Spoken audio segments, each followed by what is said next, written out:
你竟敢勾引自己姑爷！我何时勾引过自己的姑爷？你还敢嘴硬！嫂嫂，我知道错不在你，可若非你当日陪我同去，他怎会错将你看成了我？洞房夜里，他揭了我的盖头就愣住了，说他以为相看的那个人是我姐姐，他以为嫂嫂是我姐姐，还闹着要把我送回来。不守妇道，往后你别想再出门了，给我老老实实关在府里。从此以后，小玉怨我，姑爷逼我，夫君怪我招摇，我里外不是人。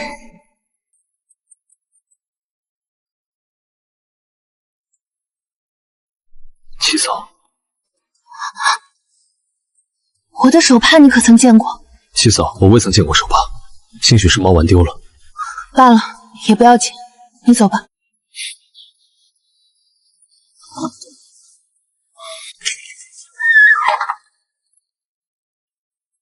你竟敢私下见他！我早就下了严令，这院子不许让任何外人进来。你到现在还想着勾引男人，真是招摇至极。燕恒，那天的事情何曾是我的错？当年人人都说我高攀，可如今看来，就算没有你，我恐怕也嫁得不差吧。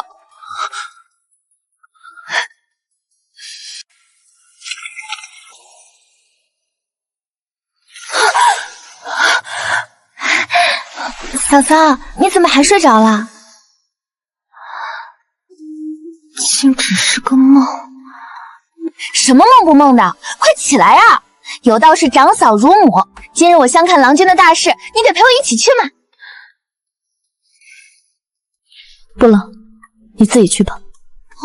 嫂嫂，你不陪我去了？我不去了。嫂嫂，我们之前不是都说好了吗？我一个未出阁的姑娘，又没有母亲照拂，哪能一个人去那种场合啊？长嫂如母，张罗你的婚事本是我分内之事，但你哥哥最不喜我抛头露面，我还是守在家里为好。原来是担心兄长啊，那我去跟兄长说。要我放什么人？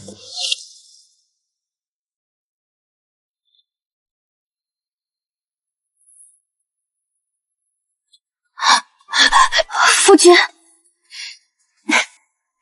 兄长你瞧，嫂嫂都嫁进来几年了，怎么还像从前似的这么害怕你？因为娶我，她并不情愿。恒哥儿，余宁身世差了些，自幼父母双亡寄居咱们家，也是个可怜件儿的。但她长得多漂亮啊！你若有合适的同窗好友，便帮她牵牵线，说不定就有互相喜欢的呢。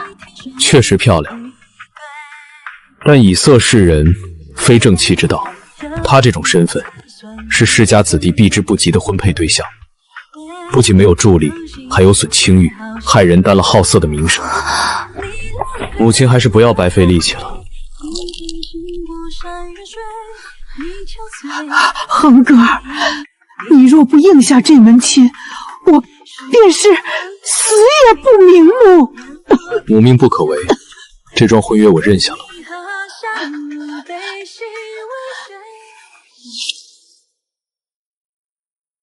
我们这叫相敬如宾。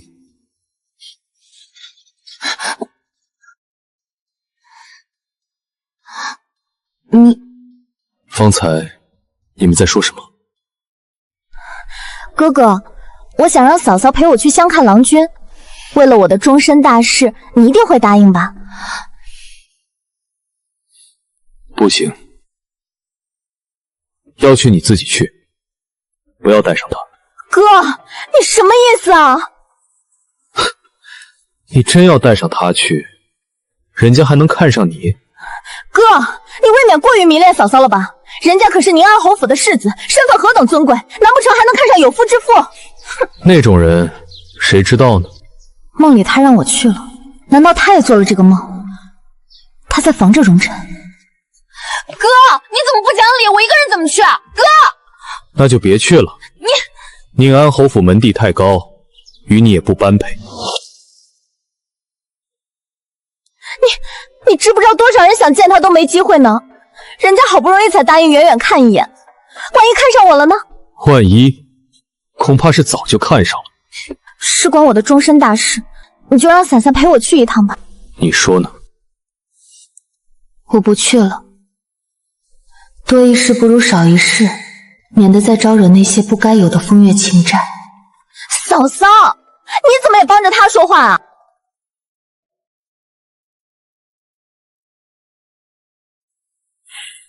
我可以让你嫂嫂去。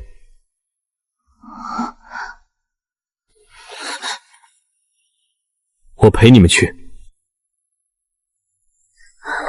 哥哥，你认识龙世子？从前我们是同窗。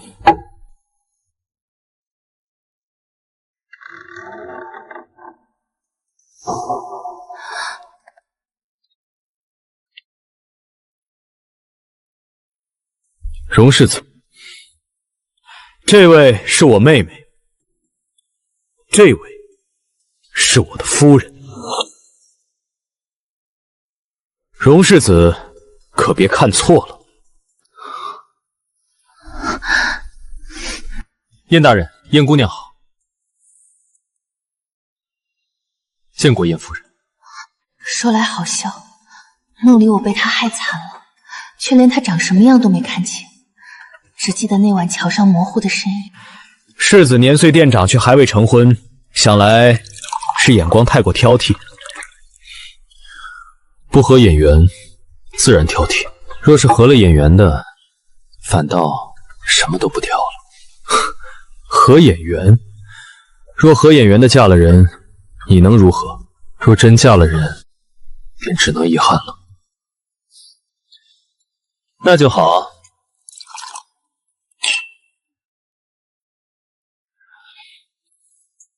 嫂嫂，哥哥今天是不是疯了？一直拉着荣世子盘问。我就说嘛，人家堂堂世子怎么会喜欢有妇之夫？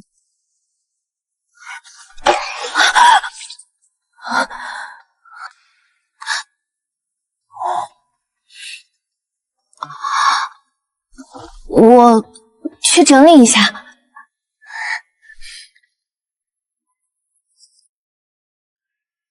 至此，荣辰不会认错人了，他也不会再与我有任何牵连。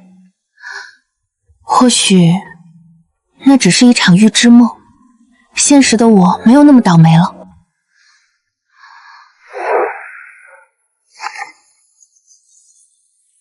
我的帕子！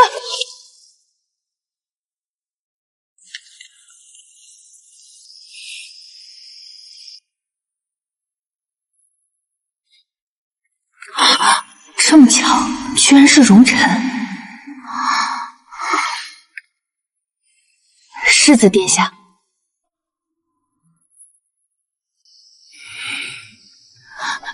世子，手帕是我的。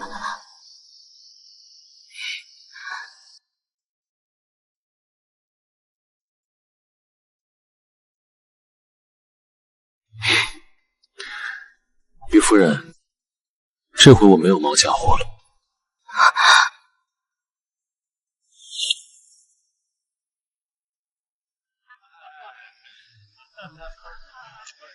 想来是天可怜有情人。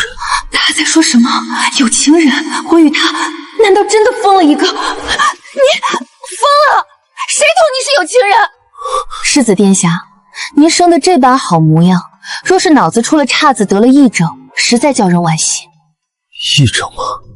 原来在你眼里，那一切竟是我的癔症。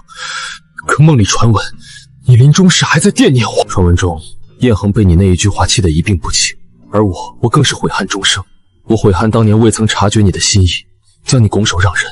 不久后，我也病重辞世了。于宁，在那场梦里，我们分明是错过的有情人。就因为我临终前那句故意气他的话，燕恒被我活活气死了。那个不可一世、冷漠绝情的男人，居然如此不堪受辱。难不成那传闻是不真的？你对我当真没有半分？传闻是真，可那只是一句气话而已。为了报复燕恒，我随口扯的谎，世子竟然当了真。世子，世子，你没事吧？原来是这样啊！我就说，若是你对我真的有意，我从前怎会丝毫没有察觉？原来当真是自作多情了。这一场梦，竟只有我一人溺死在里头。虽然他是自找的，可若非我那句报复燕恒的话，他也不至于枉送了性命，还背负着这一世的魔者。荣公子，我是无心。不要说是无心之言。我明白夫人的心意了，您不用为我的死负责。是荣某唐突，困于幻想，惊扰了夫人。方才那些轻浮蠢言，夫人就当从未听过吧。荣某再次给夫人赔礼了。夫人，你在这里啊？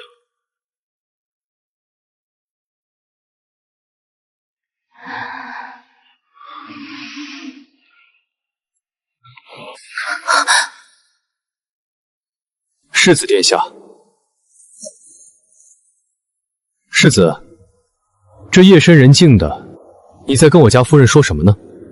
连一方帕子都要谈论这么久。叙旧罢了，不让叙吗？叙旧？荣世子身份尊贵，我家夫人自幼长在深宅，与你不过见过一面而已，有什么旧可叙的？我们从前见过。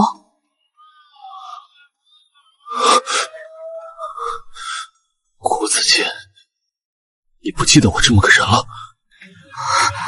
宁儿，你年龄到了，也该找个好人家。你表哥在国子监，那里全是贵人。若有人问你身份，你就说是燕恒的妹妹，别说的太细，咱得留个心眼儿，懂吗？好。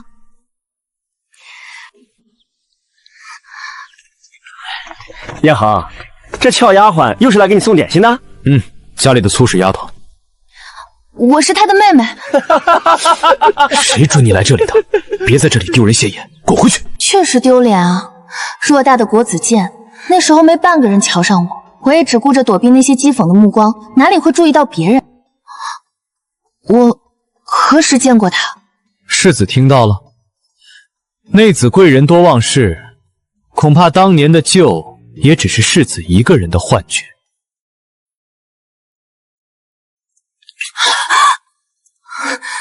燕恒，你捏疼我了。疼，夫人，夜深了，风大，该随我回去了。哥哥，小芳，可算找到你们了，外头马车都备好了，看来今夜咱们就只能到这儿了。世子殿下，内起身子弱，受不得风，今日便不陪世子叙旧了，告辞。燕大人慢走。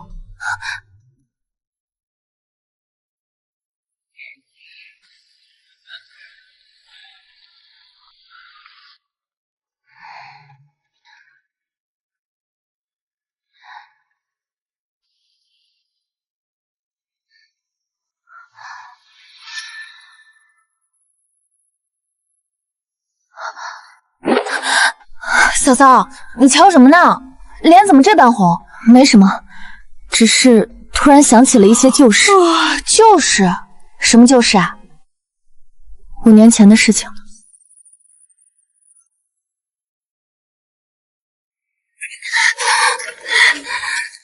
宁宁，这么冷的天，你怎么来了？姑母担心你受了风寒，急得直咳嗽，我带了刚出锅的热姜汤。表哥，你快趁热喝了，去汗。算你有心，可这马车堵得死死的，兵一时半会儿也化不了，怎么回去？表哥，我带了索衣斗笠来，这道上一时半会儿通不了，咱们骑马换小路回吧。马车就拉到路边，派2个小厮守着，也不挡别人的道。随你。燕兄，你这蓑衣倒是不错，外面风雪正大，我本想弃车，奈何没有防雪之物。京里流行轻裘薄衣，谁家出门还带这等粗鄙的蓑衣斗笠？只有他行事粗陋，上不得台面。裘衣只能雪停了穿，这会儿大雪直往脖子里灌，若是没有蓑衣，不出1分钟，衣服便要湿透了。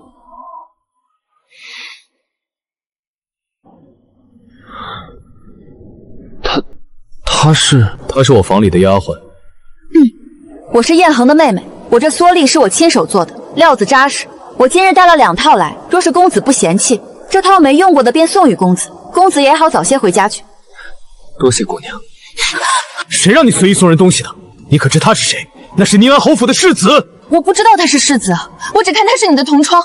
他遇了难，我多带了1套蓑笠送他一件，你也能落个好名声。你给他不稀罕，我给旁人你又不乐意，这是何道理？落个好名声。那我说你是丫鬟，你为何非要当众否认？我本来就不是丫鬟，况且是姑母叮嘱我，若在外头有年轻子弟问起，便自称是你的妹妹，别说的太细，留个心眼。原来如此，原来你近来频频对我献殷勤，送汤送水，是和你母亲存了这等攀龙附凤的心思。我没有，姑母只是……别做白日梦了，收起你那些肮脏的心思。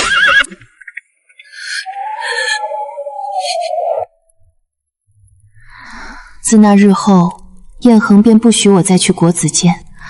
姑母看我的眼神也多了几分叹息，再不急着为我相看人家。那年开春，燕云收到了2盆宁安侯府送来的名贵兰花，那时候燕云才几岁，姑母只当是送错了，便推脱拒绝了。说是那少年是荣臣，那2盆送给燕家姑娘的兰花，其实是送给我的。在想什么？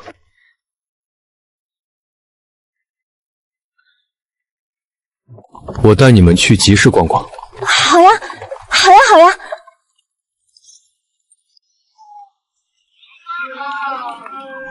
宁宁，宁，你瞧这红兰花做的胭脂，颜色极正，你可喜欢？不喜欢。那这匹云缎呢？花色雅致，给你做件春衫如何？哥，你今儿晚上是怎么了？往常你最嫌弃这些市集嘈杂，今儿怎么转了性子？这个好看，配你。宁宁，你多笑笑好不好？表哥，我倦了，想回去了。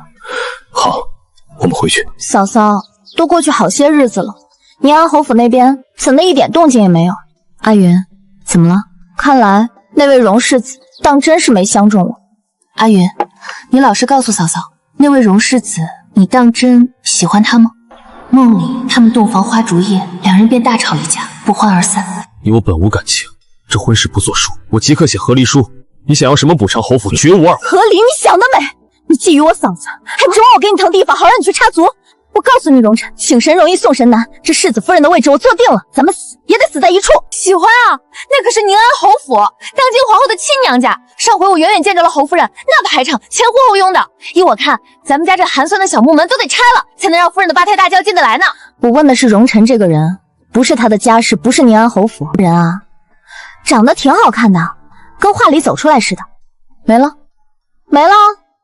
哦，若非要说，就是感觉他脾气有些古怪，和我哥一样冷冰冰的，一瞧就是个合不来的人。哥哥，你怎么能这般说话？相不中就相不中，什么叫若是相中了，反而要怀疑对方别有居心？难道你妹妹在眼里就这般不堪，配不上高门大户吗？相不中才正常。以宁安侯府的家世，若真一眼相中了你，那才叫别有用心。哥哥，你总是这般说话，说话带刺，冷冰冰的。天底下除了嫂嫂，谁能受得了你这古怪脾气？你真觉得他就受得了吗？当然了，嫂嫂多喜欢你啊！当年你在国祖监读书，大雪天，她冒着那么大的风雪去接你。后来你们不知为什么吵了起来，你一个人骑马回来了，嫂嫂自己一个人在雪地里淋着雪走回来的。回来后生病了大半个月，差点连命都没了。她若不喜欢你，能为你做到这般地步？燕恒，你会怎么回复呢？你不知道，他哪里是为了我，他是为了他自己。看来是我多虑了。荣臣说梦里燕恒因我而死，我曾有一瞬间以为他心里多多少少是有我的，如今看来不是。他死只是因为无法接受我临终时的那句气话，扫了他的颜面。他是为了他自己的尊严而死，他从来没有爱过我。哥，你不能这般说表姐。当年你答应过母亲会好好照顾她，母亲才闭眼把人许给了你。你当年草率成婚，连个像样的婚礼都没有，已经是混账中的。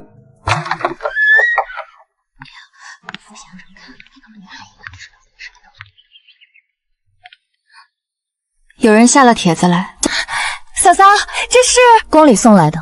皇后娘娘每年春在山寺闭门祈福各家女眷前去赏花。天哪，真的是赏花宴的帖子！我听说这帖子千金难求，今年我竟然也有了。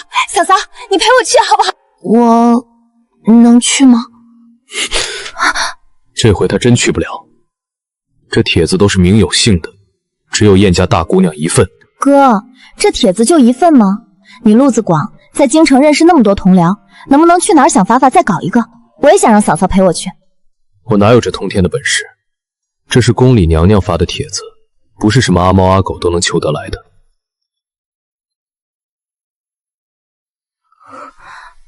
你怎么了？手里拿着什么？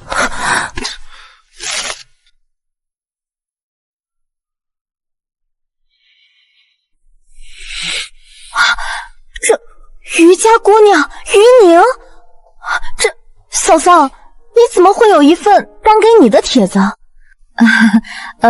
兴许是宫里的长比公公没问清楚吧，不知道嫂嫂已经成婚了，要不咱们送回去，让宫里改一下，改成燕于氏。连有这个人，连他叫什么都知道了，会不知道这点事儿？何必多想，宫里的公公做事一向严谨，查级数办事罢了。当年我嫁你，没有三书六礼，连户籍也未曾动过。在律法上，我确实算不得你亚行的妻子。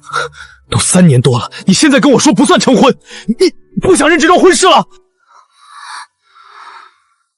我认，是礼法不认。礼法？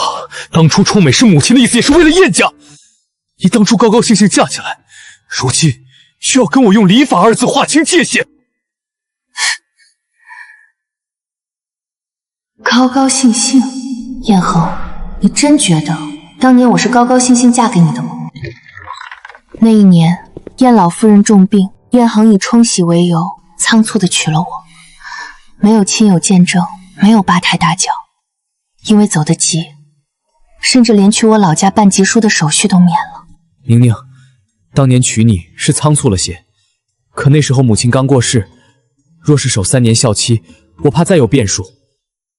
你若在意，等这次下山，我立刻补给你，补你一个风风光光的婚礼。3年了，你从未想过要补，如今却在这时提起来，是为了我，还是为了容上子？不过我不在意，既然宫中下了帖子，燕大人，我可以去了吗？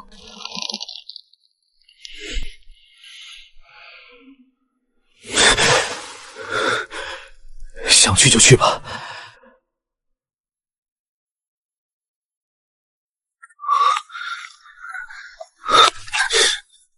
帮我看着点儿。哥，你放心吧，我肯定寸步不离的跟着表姐，绝不让她乱跑。表姐，你瞧这山里的空气多好啊！天天闷在府里，我都快发霉了。多亏了哥这回大发慈悲，肯放咱们出来。是啊，山中确实清静。表姐，你不知道，今天这法会可热闹了。我听说好多高门大户的夫人姑娘都来了，连那位都要来呢。哪位？还能有谁？自然是没相中我的宁安侯府那位世子爷呀！听说了吗？侯夫人这回下了最后通牒，非要世子今年娶妻成家呢。可不是嘛，荣世子不仅是侯府世子，更是皇后的亲侄子，生的那般蝶仙模样，也不知便宜了哪家姑娘。阿云这丫头一转眼又跑哪儿去了？这位姑娘，我家夫人有请。你家夫人正是宁安侯夫人，姑娘请随老奴来吧。这姑娘是生的倒是极美，怎么从没在京城宴席上见过？谁知道是哪家名不见经传的小门小户，穿的这般素净，也配得侯夫人召见？民女见过侯夫人。你是燕家三房夫人于氏的侄女，燕云那小丫头的表姐，对吧？是，是就行。这回可别再弄错了。夫人，您说什么弄错了？好了，我这边没什么要问你的事了，去玩吧。什么叫做这回别再弄错了？难道说以前弄错过？施主，这便是您的禅房，若无旁的事，小能便退下了。多谢小师傅。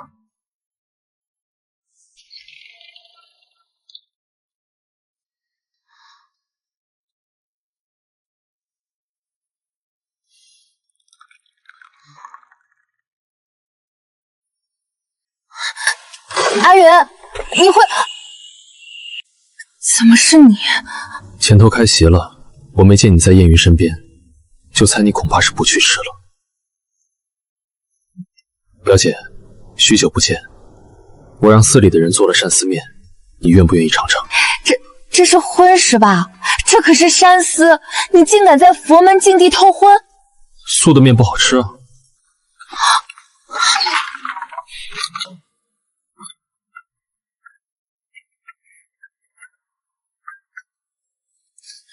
快来！罢了，吃人嘴软，反正前世名声也毁了，这辈子还怕吃一碗面不成？世子，这辈子你与燕云也没了瓜葛，就不必再和燕云一样唤我表姐。确实不妥，只是没想好怎么称呼。于姑娘，还是你的名字宁宁。燕夫人，叫我燕夫人好了。不好。有何不好？旁人也这么叫你吗？还是只有我要守着规矩？这伤，难不成是他亲自下厨做的面？那随你吧。那我退一步，唤你为夫人吧，燕子不好听。这哪里是退一步，分明是进一步。为何如此说？我见了已婚的姑娘都是叫夫人的，这大越朝的规矩不都是如此吗？那你叫我夫人，你将来管你的夫人又叫什么？我将来的夫人叫宁宁啊。你这登徒子，满嘴胡言乱语！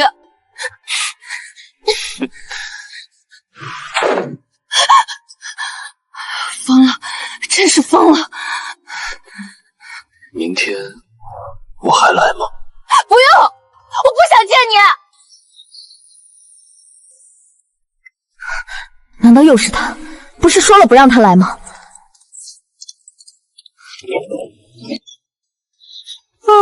表姐，这山寺里还有小灶可以烧。回燕姑娘，这是宁安侯夫人送来的。夫人说山里斋饭清淡，怕各位小辈吃不惯，特意请了山下酒楼的师傅过来做的，关系亲近的小辈都有，人人有份。哎呀，真是太好了！这几日天天吃豆腐白菜，我这肚子都快成和尚庙。表姐，那我就先回房吃大餐了，你也快尝尝。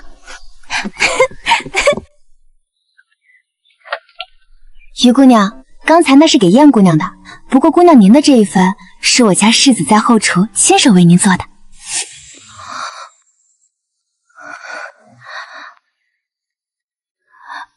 多谢，奴婢告退。姑娘趁热吃，世子含糊了大半个时辰呢。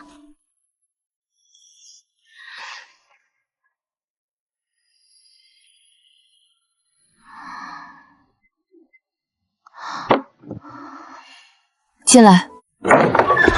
表姑娘，这是大公子让小人快马加鞭送来的急信，请您亲启。宁宁，这些日子我想了许久，前尘往事是我不对，我决定等你们下山回京，便为你办一场风风光光的婚礼，迎你做我明媒正娶的燕夫人。希望你别再气我。3天后，我亲自上山来接你和阿云。这难得的安宁，终究是要结束了。燕恒，你为什么就是不肯放过我，也不肯放过你自己？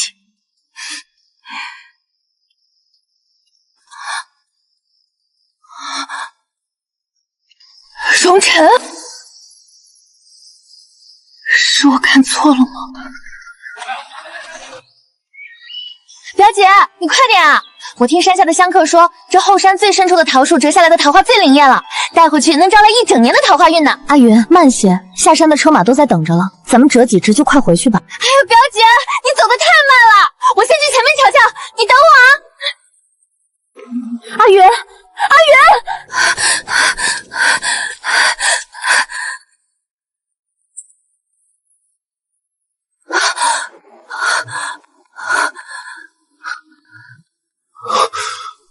怎么了？出什么事了？阿云跟我走散了，已经半个时辰了。这林子这么大，万一遇到野兽……别慌，山里的护卫一直没有撤，我带你去找，你不必过于担心。慢些走，别踩空了。山路湿滑，我已经让侯府的侍卫去前头包抄寻找了。这林子虽大，却只有2个出口，他丢不了。阿云平日里最是怕黑怕虫，又是个没耐心的性子，他若是在这林子里迷了路，定会急得大哭。都怪我，明知道他性子跳脱，刚才就该由着他无能。叶云那丫头虽然顽劣，但也算有些机灵。况且今日山寺里都是各家高门的女眷和侍卫，出不了大乱子。世子今日不陪着侯夫人相看各家姑娘，怎么反倒跑到这后山林子里来了？前头太吵了，那些姑娘们说的话，我一句也听不懂。不如在后山落个清静。世子爷好歹也是京中无数贵女名目的人物，这般躲着，倒叫侯夫人白白操心。旁人操不操心，我管不着。我只知道，若是我在这林子里急哭了，都没人给他递张帕子。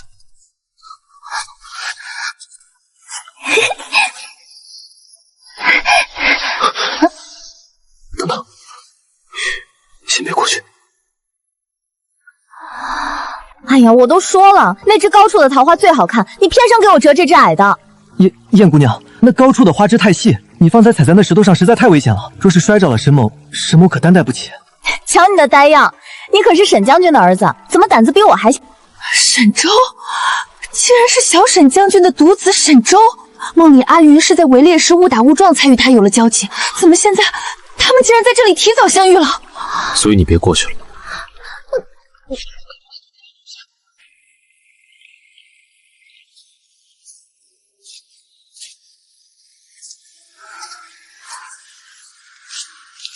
喏，燕云要的桃花我帮你折了，这个比沈周折的那只要好看。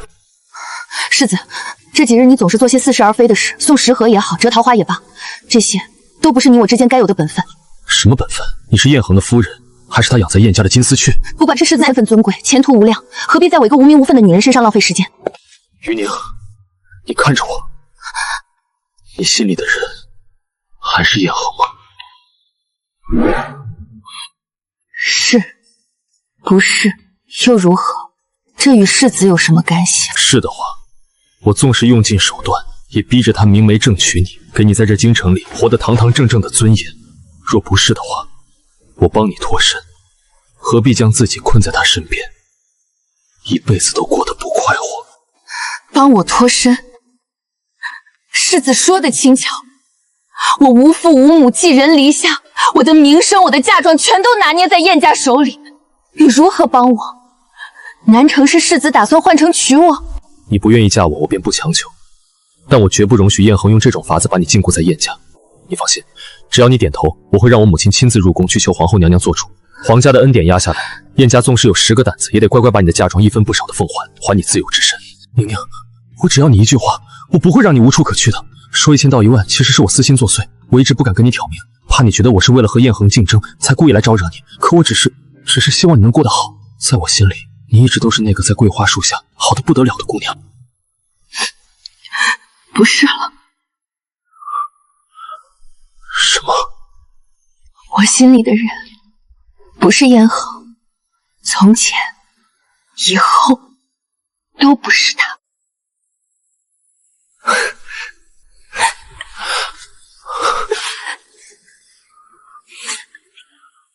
我知道了，别哭。于宁，你在这里做什么？我不是在信里说了在山前等我吗？你为什么会在这里？还有，怎么每回都是世子？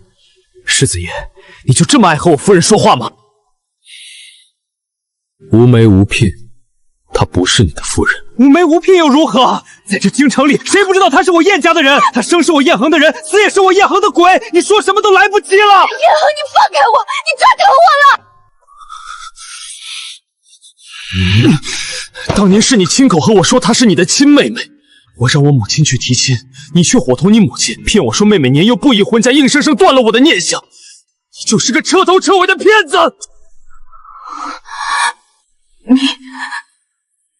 你当年向我提过亲？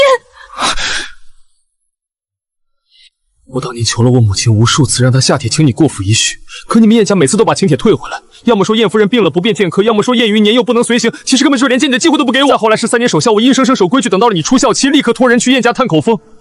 可结果呢？我也曾视你为兄长，自认为你是君子，可你不仅骗了我，你还怕我哪天得知了真相，就在守孝前就用手段哄他跟了你去，欺负他无人撑腰，你自私卑鄙，无耻无义。所以，当年你那么着急，根本不是为了给重病的姑母冲喜，你只是防着荣辰来提亲，对吗？姑娘，不是这样的，你别听他挑拨离间。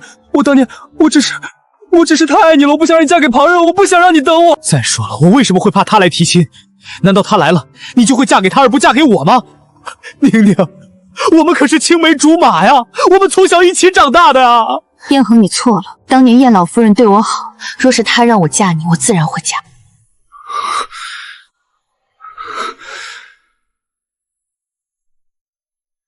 除此以外，难道你没喜欢过我吗？喜欢你什么？你说我以色示人，又将我收了房，不许我出门。实话说，我以为你也是不喜欢我的。你再说，你从来没有喜欢我试试。这么多年，朝夕相见，起居坐卧，你怎么能说没有喜欢我一瞬？我也想，我还努力过，可是人怎么能喜欢上一个瞧不起自己的人，哪怕一瞬？我想的是对的，你对我只有恨。你不许再碰他。我知道我是对你不好，我想改，我一回来就改了。我带你逛街，许你出门，我也想补给你婚礼，你为什么不肯给我机会呢？燕恒，做梦一场是与我心生的，不是让你纠正错误。原来你也做了那个梦。我也是燕恒，那个梦是刺我心生的，不是让你查漏补缺的。你也做了，你梦里偷他的帕子，不是什么好人。还好我拿了回来，让你永远都别上门。你这种人死得好！我没偷，我捡到的。我是相思而亡，你是被气死的，你自作自受。我是殉情，你是得了痴心妄想症、相思病、癔症。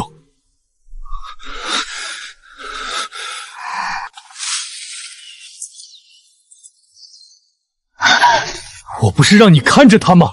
你在干什么？哥，我错了，你别哭了。燕大人，都是我的错。不关你的事，妹夫。哥，你说什么呢？口误。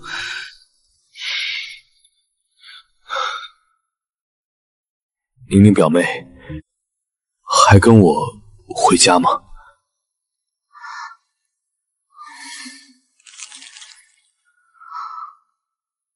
不，燕恒，我们分开吧。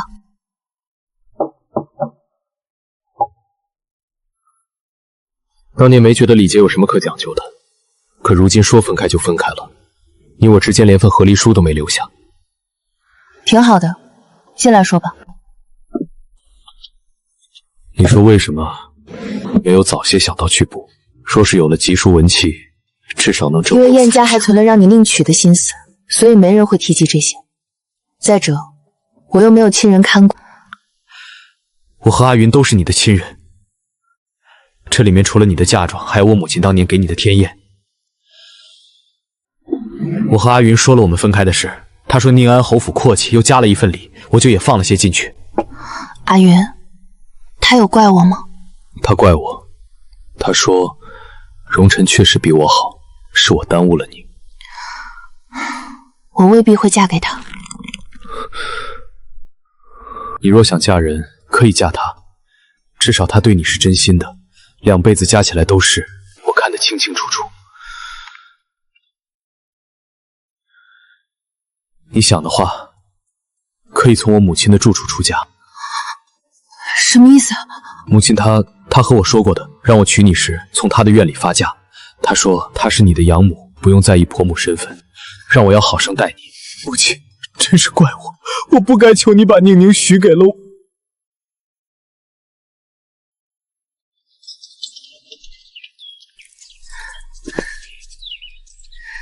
这棵桂花树倒是养得好。夫人，于姑娘已经在里头候着了。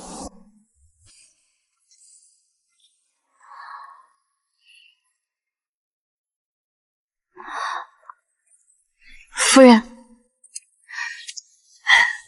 好孩子，都是我的不是。夫人说哪里话？我当年要是亲自到燕家，让他把所有的姑娘都叫出来，我一准就能认出你是他喜欢的那个。当年他说的言之凿凿，结果我见了燕云，就感觉不对。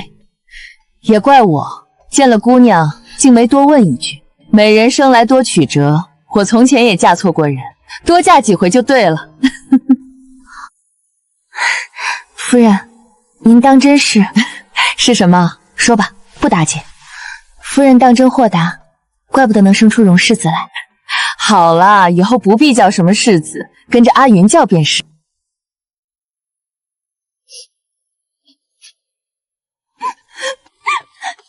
表姐，你嫁了人，还认不认我这个妹妹？说什么傻话？你是我妹妹，跑不掉的。你要是嫁进侯府，嫌我烦了，不理我了怎么办？我要是敢不理你，你就直接登门把我从侯府揪出来，我绝不还手。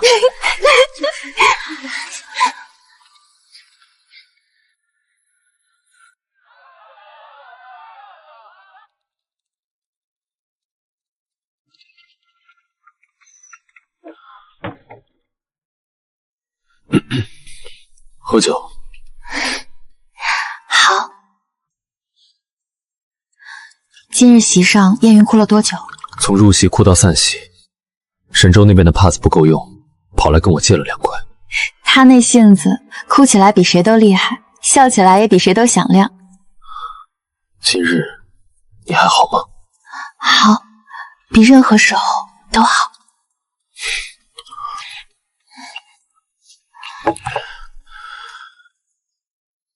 有话说。一路顺累，保重。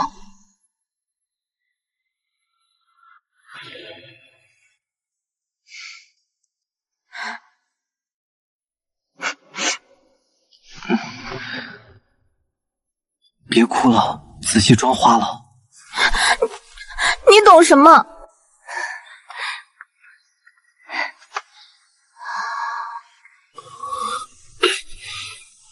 这次真的是你，生怕再出一回错呢。这一回不是我，能是谁？宁宁，以前的事都过去了，往后你若是委屈了，便告诉我。往后我若是委屈了，自然告诉你。2辈子总算等到这一日了。荣晨，我也是。宁宁，你别问了。好，不问。喝酒。喝酒。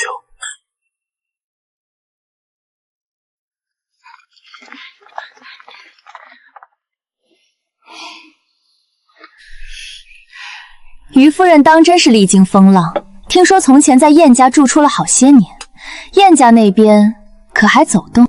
走动什么？嫁妆都追回来了，账也算清了，自然不必再走动。这于夫人倒是快人快语。不快，只是实话。嫂嫂若是有什么话，不妨直说，拐弯抹角的累。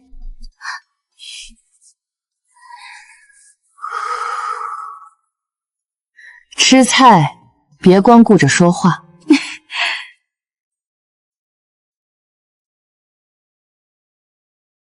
世子，您的意思是？嫂嫂听清楚了便好。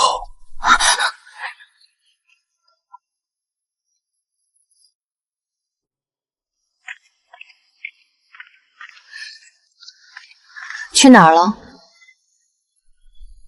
送个人。哪个人？家宴上那位旁支嫂嫂。你去说了什么？她说话难听，我不能由着她。荣晨，你替我挡了一个，明天还有10个。侯府这么大，你能堵住所有人的嘴吗？我在燕家活了那么多年，靠的不是谁替我撑腰，靠的是自己站得住。你若是把我护得太满，我在这侯府永远站不稳，你明白吗？我明白了。喝茶吗？喝。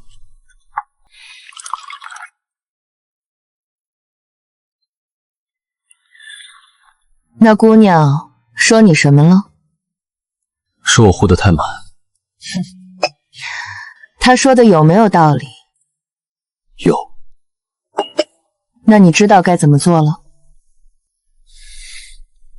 知道。不知道的话，去问他。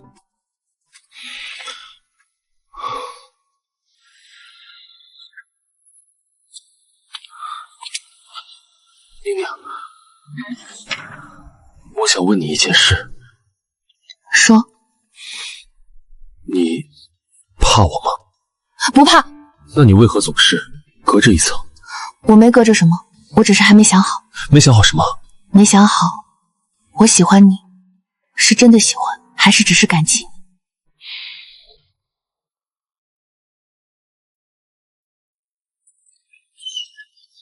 桂花糕嘞，新鲜的桂花糕。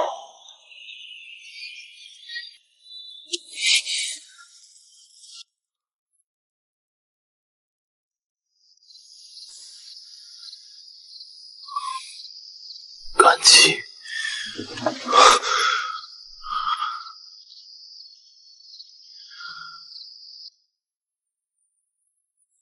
你这3天都去哪儿了？想事情。想清楚了？没全想清楚，但有一件事想清楚了。什么事？我不要你感激。你若只是感激我，这婚不结也罢。对不起，我说错了。你没说错，荣晨，给我一点时间好吗？好。夫人，您在想什么呢？在想一件事。什么事呀？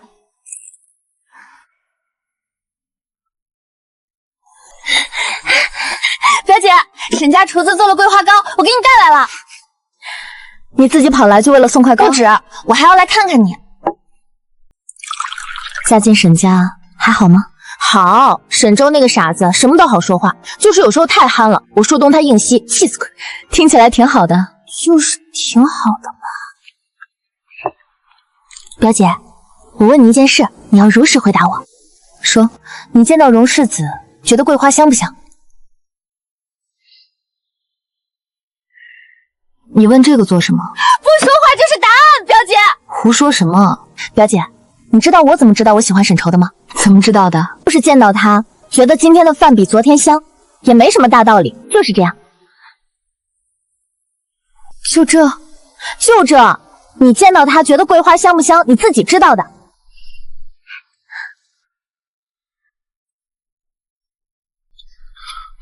燕家姑娘来了，你在外头晃什么？等燕姑娘走了再进去。哦，宫里头来了消息，皇上有意替你赐门亲事，你知道吗？知道了。那你打算怎么办？明日进宫，亲自请旨收回。去吧，说清楚些，别绕弯子。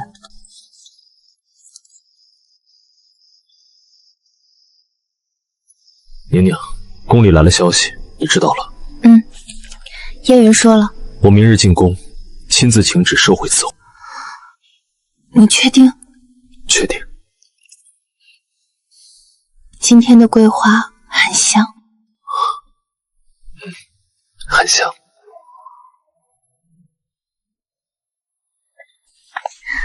回来了。回来了。皇上怎么说？说叫我回来问问你。问我什么？问你可愿意？荣晨，你以后若是有什么事儿瞒着我，我直接走人，再不回来。好，不瞒。那行吧，我不愿意。宁宁，谢谢你。谢什么？谢你给我这个机会。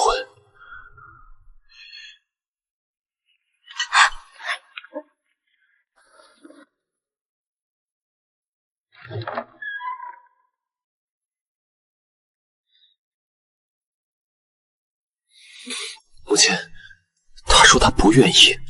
知道了，去睡吧。母亲，他真的说他不愿意。老身听见了，去睡。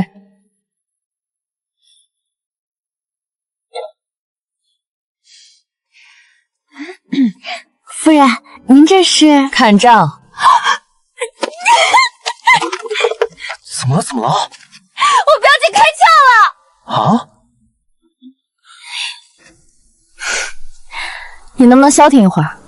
表姐，你们俩接下来打算怎么办？什么怎么办？就是成亲啊！你们不是已经成亲了吗？但感觉你们好好过日子，能怎么办？你少管人家的事。你懂什么？我不懂。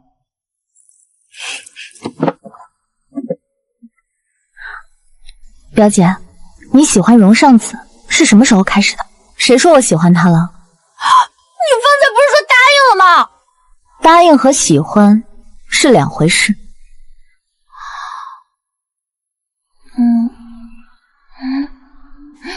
不一样吗？一样的，只是还没想清楚。表姐，你见到他觉得桂花香不香？又不说话了，不说话就是答案。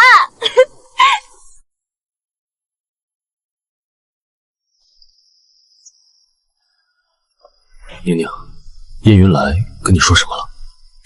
问我喜欢你从什么时候开始的？那你怎么说的？我说还没想清楚。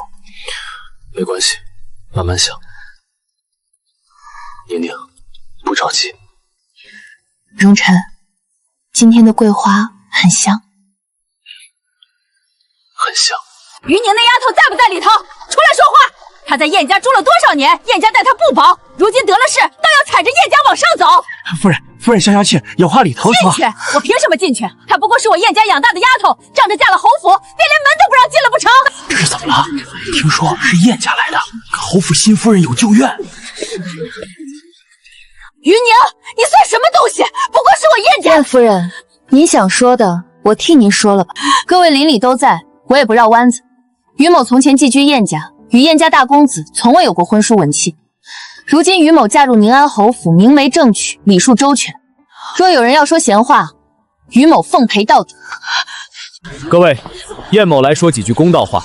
于宁与燕某从无婚书，从无文契，是燕某当年行事不端，多有连累。于姑娘明白如玉，从未有半分差错。往后若有人拿此事做文章，燕某第一个不答应。这不是燕家大公子吗？他自己说出来的，那就是真的了。对不住你，于宁。我知道了。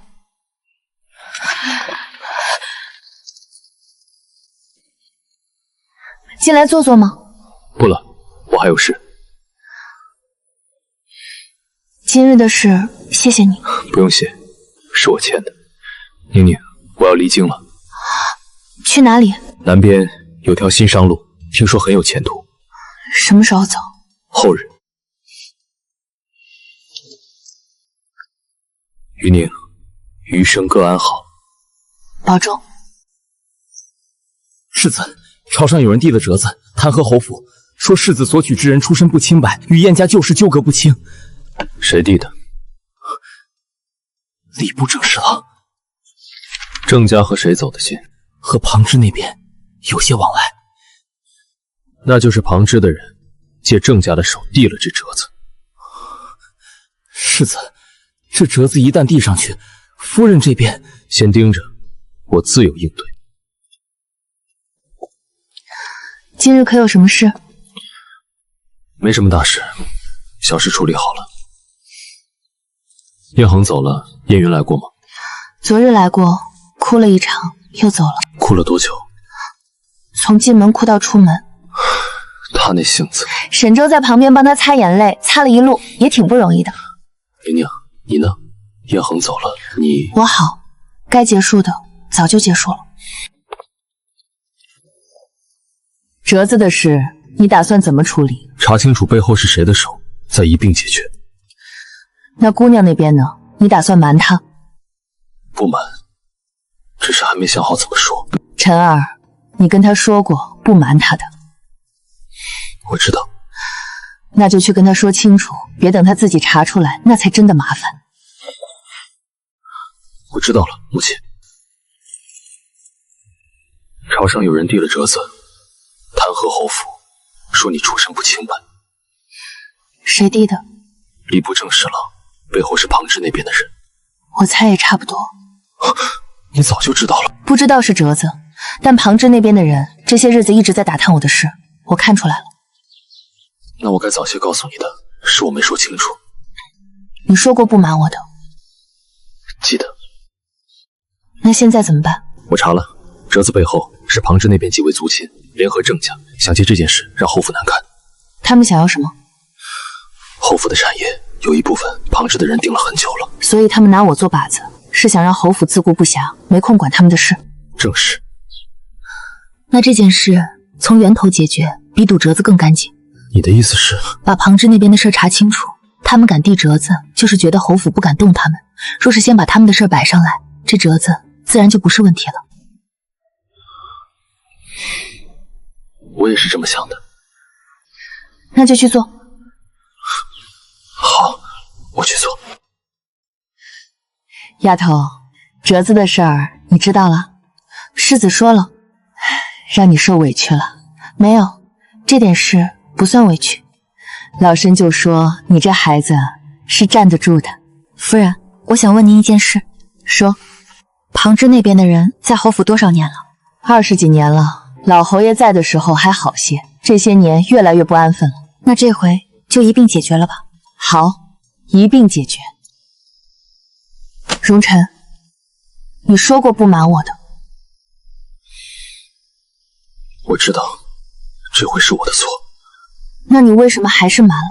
因为庞志那边的事查清楚要时间，我怕你先知道了心里不好受，就想着查清楚再一并告诉你。荣晨，你出发点是好的，但是你每次都这样，每次都是想着查清楚了再告诉我。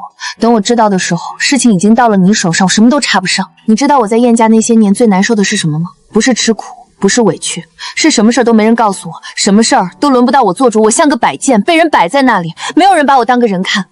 你这样做虽然是好意，但是感觉和那时候一样。我不是那个意思。我知道你不是那个意思，但是荣晨，好意也会做出伤人的事，你知道吗？宁宁，对不起，我想明白了，不是查清楚了才告诉你，而是从一开始就该告诉你，让你知道，让你参与，让你做主。你不是需要我保护的人，你是可以和我并肩的人，是我一直没做到。荣晨，我不是要和你生气，我只是想让你知道我需要什么。我知道了，下次什么事都要告诉我，不管查清楚没有。好，不瞒。行了，账目我看过了，明天一起去跟夫人说。好，一起去。